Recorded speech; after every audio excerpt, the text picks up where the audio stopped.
जय जोहार, नमस्कार। मैं सुदामा वर्मा और आप लोग देख रहे हैं छत्तीसगढ़ टीवी।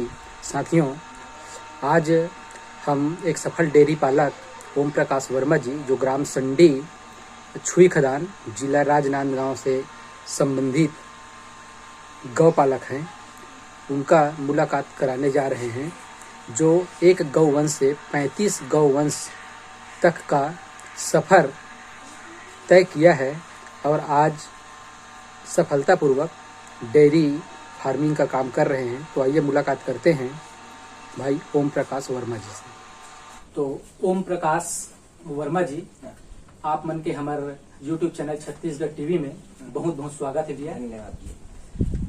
तो आप मन है हमला अपन जो डेयरी है ना, वो डेयरी के सफर ओकर जर्नी के बारे में बतावा कि कैसे ढंग से आप एक गौ माता से आज ओकर 5 पीढ़ी के अंतर्गत 35 संतान कहना चाहिए जन्म ली से, और आज वही 35 संतान के माध्यम से आपके पूरा डेयरी जन चलत।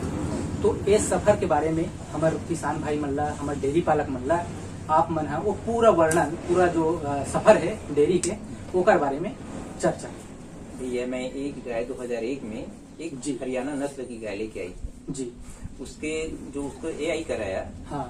हमारे एआई करता थे उस समय ये गावड़े सर थे, थे उसके माध्यम से। हाँ। उसके बाद वो उसके कंटेनर को लेके विजय के माध्यम से एआई कराया जी।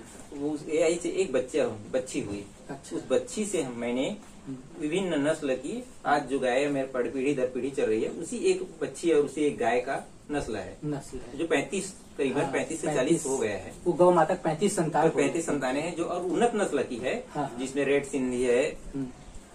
सिंधी है, गिर है, साहिवाल है। अच्छा। और जर्सी है। ये सब क्रॉस ब्रीड है। अच्छा। जो एक्चुअल में उसका दूध है बहुत बेहतरीन दूध है, दुधारू पशु है। एक गाय का मेरा साहिवाल जो है क्रॉस साहिवाल जर्सी क्रॉस का है, उससे 18 से 20 लीटर दूध निकलती है। हाँ। एक जर्सी है क्रॉस में, गिर से जर्सी लिया था, उसमें 18 से 20 लीटर वो भी देती है।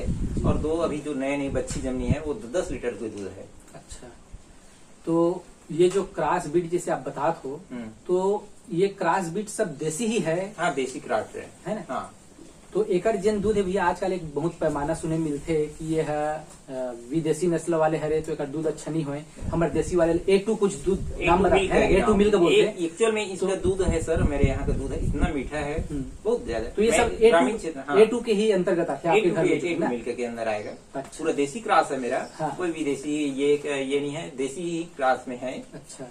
तो सबसे पहली भैया आप जन बताओ कि एक गौ माता आप लेके आए रहे हो 2001 में, तो ओला फिर आप क्रॉस ब्रीड करायो, कृत्रिम गर्भाधान। तो ओकर से एक बछिया के जन्म, हाँ, जो क्रॉस जर्सी था, क्रॉस जर्सी। हाँ। तो वो बछिया से फिर एक गिर लिया मैं, उसी बछिया से। आज गिर उपलब्ध है मेरे पास जी। उसके बाद उससे एक क्रॉस जर्सी और हुआ। अच्छा। उसके बाद वो ये साहिवाल लिया, उससे फिर गिर ली, फिर रिट सिंधी ली, और ऐसे करके मेरे को 5-7 बच्चे हुए। उसी बच्चे का और बछड़े, कुछ तो बछड़े को बेच दिया, कुछ 2-3 गाय को बेच दिया मैंने। अच्छा। क्या उस समय हमारे पास डेयरी नहीं था, तो डेयरी नहीं था तो पालन और दूध यूं व्यवस्था नहीं हो पाते थे, तो इसलिए हम लोग बेच दिया। क्या दूध का मार्केट तो कमजोर है, आज भी कमजोर है। हम देवभोग में देते हैं 27-28 रुपए 30 रुपए लगभग पड़ते हैं, उस मार्केट नहीं था। तो अब निर्माण किए तो 2016 से हमने पद्मश्री श्रीमती फूलबासन दीदी के थ्रू में एक माँ बमलेश्वरी महिला दुग्ध सहकारी समिति की संचालित की मार्च से 2001 से। अच्छा।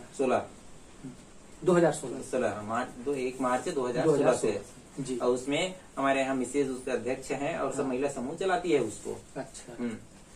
तो भैया जैसे 2016 में तो निर्माण हुई से आपके संस्था के, तो 2016 से पहली, चूंकि आप 2001 से लाए हो गाय, है ना? तो 1 से लेके 16 के बीच में 15 साल के पूरा गैप है। 15 साल। तो वो 15 साल में जो भी आपके यहाँ दूध होत रही से, तो वो दूध के कहना चाहिए मार्केटिंग आप मन कैसे करते हो, कहाँ देते हो? घी निकालते थे। अच्छा। घी निकाल के तो ध्रुव वाले सब कोई सोनी वनी वगैरह सब आते थे, उसको लोगों को दे देते थे घी निकाल के। क्या उसमें प्रॉफिट नहीं था? हाँ। एक्चुअल में क्या है, उस समय मार्केट की अभाव था, उसमें मार्केट भी नहीं था, कुछ भी नहीं था उस समय, तो कहाँ उतना ये था। अब जो जनरेशन, अब जानकारी हुआ और समाज में आगे आना शुरू हुआ, तो ये सब चीज मिला हम लोगों को। और चीज में हमारी प्रेरणा स्रोत है पद्मश्री दीदी का, जो इस सब चीज को आगे लाए। और हम लोग अभी सोच रहे हैं इसके थ्रू में कंपनी बनाने की, जो अपना खुद का हो, ब्रांड हो, माँ बमलेश्वरी महिला दुग्ध सहकारी समिति का, उसमें खुद हो जी। तो एक चीज मोला समझ में आत भैया कि जिसे बीच सीजन 15 साल के बीच के गैप रही से जब आप मन के ये महिला सहकारी समिति जो नहीं बने रही से तो वो समय तो बहुत अभाव रही से बेचे के मार्केटिंग के बहुत समस्या रही से। तो ये समय में आप मन कुछ गाय बेच भी दे है ना, गाय या जो बैल अभी भी बछड़ा मतलब दे देता है, मांगते हो तो इसी दे देता है। एक हो गाय है जिन वो 15 साल के दरमियान आप मन बेचे हो?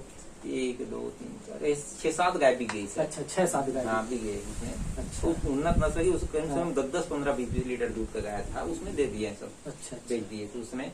और जो बछड़ा अच्छा होता था आज के बाजार के भाव में उसके हिसाब से बहुत कीमती है, उसको ऐसे ही 2-4 हजार में लेके दे देते हैं हम लोग। अच्छा। अभी भी दे देते हैं बछड़े को, कोई किसान पालना चाहता है उसको।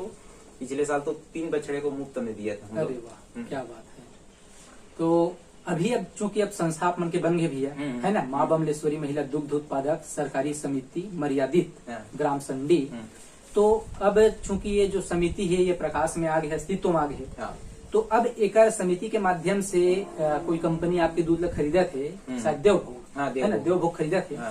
तो देवभोग है कैसे ढंग से आपके दूध ला खरीदा थे, कतका रुपया लीटर लेते थे, उनमें कुछ बोनस देते कि का देते, कैसे ढंग से ओकर प्रक्रिया है, एक बारे में थोड़ा जानकारी। देवभोग हमारा भी 25 रुपए के 27 रुपए फेट के आधार पे खरीदते। 3.4 ये फेट है उसका, TLR 27 है, तो उसको 27 रुपए 26 रुपए ये के हिसाब से खरीदते हैं उसको। बाद में 3 रुपए 75 पैसा बोनस आता है, वो जो परिवहन अनुदान है। और 2 रुपए से 50% जो वो पशु आहार है। अच्छा। अनुदान है। तो ये सबो मिला के प्रति लीटर के पैसा पड़ा था आप मान वही 30-32 रुपए के आसपास पड़ते अभी फिलहाल। तो ये कम नहीं लगता भी? बहुत कम है। A2 मिल्क जो आज शहर में मोर हिसाब से 60 रुपए तो मैं खुद जानता हूँ, 60-65 रुपया में वहाँ मिलते, और उहू में पानी डाल के देते हैं हम लोग, है ना। तो 60-65 रुपये जिन चीज है अभी ये 40 से 50 किलोमीटर की दूरी में जेकर मूल्य 60 रुपये है, आज हम गांव में ओला मात्र 30 से 32 रुपया में देवा था। वो हमले एक साथ नहीं मिला था, खाली 27 रुपया मिला, वो भी महीना 1.5 महीना मिलता। हाँ, महीना 1.5 महीना मिला था।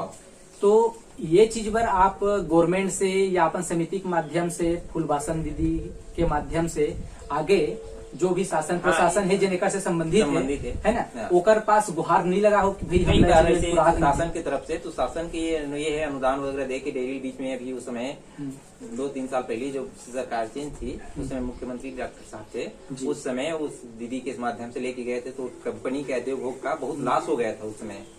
तो वो उसको अनुदान दे करके उसको ये किया था। अभी जो नया दुग्गा साहब जो नया सीओ बैठे है ना, तो उसका IAS को बिठाया है, उससे हम लोग को दीदी के बात होते रहता है। अभी CM साहब से इसी संबंध में जानकारी लेने के लिए और जानकारी देने के लिए CM साहब से मिले हैं दीदी। उसे ये मिला है, आश्वासन मिला है कि नहीं दीदी इसको मैं ये करूंगा मैडम करके, बहुत बढ़िया अनुदान के करूंगा। जो डेयरी उद्यमिता था वो सभी पिछले सरकार ने चला रही थी, उसको बंद हो गया। उसके बाद नया सरकार जो उसको चला रहे हैं उसको फिर लागू किए हैं। उसमें 50% का डिस्काउंट है सरकार का। बड़े महत्वाकांक्षी योजना है किसानों के लिए, और इस दूध पालन में किसी प्रकार का कोई घाटा नहीं है। बताऊं कि ये मैं आपको बता रहा हूँ, मैं केवल दूध जो है 2-3 मजदूर लोगों का मैं काम दे रहा हूँ उसमें, पशुपालक के बदौलत। और इससे जो खाद निकलता है सर, मेरा दोस्त बस 12 एकड़ जमीन है, तो उसमें 18 ट्रिप में खाद डालता हूँ। मेरे को 10% से 15%, मतलब एक केमिकल DP या यूरिया उतना ज्यादा जरूरत नहीं पड़ता सर। मैं मतलब आप अपने घर के गोबर से ही है ना खाद बना के, कंपोस्ट बना के अपने खेतों में डाल रहा हूँ सर। और उसमें मैं जैविक खाद भी बना रहा हूँ। जैविक खाद भी मेरे पास है, केचुआ कंपोस्ट है। अच्छा। वो सब चीजें हम लोग खेती कर रहे हैं, उससे प्रॉफिट है। अच्छा। तो गवर्नमेंट जो आज गोबर गोधन न्याय के अंतर्गत गोबर खरीदी कर रहे थे, तो वो जो योजना है वो आपके गांव में लागू है कि नहीं? अभी फिलहाल वो कार्य प्रणाली चल रहा है सर, उसका खरीदी केंद्र का सेट निर्माण चल रहा है। अच्छा। का है अगर गोबर अगर जैसे यहाँ से खरीदे चालू हो जाए तो उनमें से भी कुछ अतिरिक्त आया मिल जाए। अच्छा भैया, हम आपके घर में आए तो देखें कि आपके यहाँ बहुत बढ़िया ढंग से गोबर के गैस है ना, गोबर के गैस बनत है, और वही गैस से आपके कहना चाहिए रसोई चलत है। तो ओकर बारे में थोड़ा से हमारे किसान को मैं 2 साल पहले से देवभोग के माध्यम से जी लेके आए थे सर। उसके ये में अनुदान था, कुछ पैसे पटाए हम लोग। अच्छा। उस प्लास्टिक टैंक, गुब्बारा टैंक है, उसको ला के दिए, उससे लगाया। उसके बाद लगाने के बाद वो चला गया। उसके बाद लॉकडाउन शुरू हो गया, उसी बीच में हम लोग गोबर डाले, गैस बनना शुरू हुआ। तो अभी कम से कम 2 साल हो गए सर, रेगुलर खाना बनाते हैं उसमें। तो 10 से 12 लोगों का रोज खाना बनाते हैं हम लोग। एक टाइम में आप कितना गोबर, एक अंदाज कितना गोबर उसमें डालना पड़ता है भैया? 35 किलो का आसपास रहता था। दो धमेला मात्र 35 किलो। हाँ, अगर हम 35 को अगर कहीं 25-30 किलो बस डाले तो आराम से 8-10 लोगों का खाना बनते रहता है। हाँ, मतलब बंद तो नहीं होगा ना? नहीं होगा। और उससे जो सैलरी निकलता है वो भी बहुत फायदेमंद सैलरी है, वो उसमें नाइट्रोजन का बेस अलग है। उसको मैं उसी सैलरी को मैं उसको केचुआ खाद में तब्दील किया हूँ सर। अरे वाह, क्या बात। तो इनमें थोड़ा से मैं रुपया में आंकड़ा में समझना चाहूँ कि कतका कन पैसा आप लगी से ये गोबर गैस में और कतका कन अनुदान मिली से? अनुदान इसमें 50% ऊपर का था सर। अच्छा, तो इसमें 5-7 हजार रूपये जो आया था, 10-12 हजार, उसको दूध का मेरा पैसा आता ना उसी में काटा गया है। अच्छा। मैं घर से नहीं लिया, नगद केस नहीं किया हूँ। अच्छा, 1 रुपए भी कहना चाहिए नगद आपको नहीं लगा है? नगद नहीं है किया, ना? हाँ। और आज पूरा 10-12 लोगों का खाना आराम से बन रहा है, हाँ। है ना? तो ये तो बहुत बढ़िया है। तो भैया अब एक कहना चाहिए जाते जाते ये वीडियो के कहना चाहिए अंतिम में एक ही सवाल मैं आपसे करूं कि आज हमारे जो किसान भाई है दूसरा गांव के, आजू बाजू के, कोई भी गांव के, वो अगर डेयरी क्षेत्र में आना चाहते है ना, तो डेयरी क्षेत्र में आय से उमल का लाभ मिल सकते और का उमल डेयरी माना चाहिए। तो एकर बर हमारे किसान भाई मल्ला आप का संदेश देना चाहते हो, का बोलना चाहते हो जेकर से उकर मन के उत्साहवर्धन होए और जेन लाभ आप मन है उठावत हो वही लाभ वो मन भी उठा सके? मैं एक ही चीज बोलूंगा सर कि जो गाय पालन है इससे किसी प्रकार का कोई ये नहीं है। इसमें पशुपालन में बहुत बेहतरीन ये है कि स्कोप है। इस स्कोप को यदि समझना चाहे तो मेहनत तो है, मेहनत तो करना पड़ेगा इसमें। जी। और पशुपालन के साथ साथ हम लोग को गोबर उबर सब तो करना पड़ेगा। खुद सेल्फ करना चाहे तो उसे बहुत ज्यादा स्कोप है। अब आजकल जैविक खाद बन रहा है और पूरे समाज को जैविक में आएगा। आज नहीं तो कल आना ही पड़ेगा, बिल्कुल जैविक में ही आना है। उस दिन हमारे नस्ल को और इस चीज को आज समझ में आएगा उस बात को। मैं चाहता हूँ कि हर कोई 2-2 गाय रखे अपने घर में। और जैसे गुजरात, आज गुजरात मॉडल है, मूल मॉडल, उसी मॉडल में मैं चाहता हूँ कि अपने गांव और छत्तीसगढ़ को ही उसमें ये करना चाहते हैं हम लोग। मतलब आप सब किसानों से यही अनुरोध कर रहे हो कि कम से कम 2 हमारे क्षेत्र में आज उस समय एक बीच में 1800 लीटर हमारे समूह के माध्यम से दूध एकत्रित करते थे सर। क्या बात है, क्या बात है। और दोनों टाइम दूध जाता था। अच्छा, देवभोग जी। तो चलो भैया, यही शुभकामना देते हुए कि आप मन के जन डेयरी है ना, वो डेयरी खूब फले फूले और बहुत तरक्की करे, यही शुभकामना के साथ में आज के वीडियो ला अपन समाप्त करत हन। और आशा करत हन कि हमारे वीडियो के माध्यम से हमार और आजू बाजू के जो किसान हैं वो मन लाभ उठाई और जरूर कम से कम 1-2 गाय रख के जैविक खेती ला बढ़ावा दिए।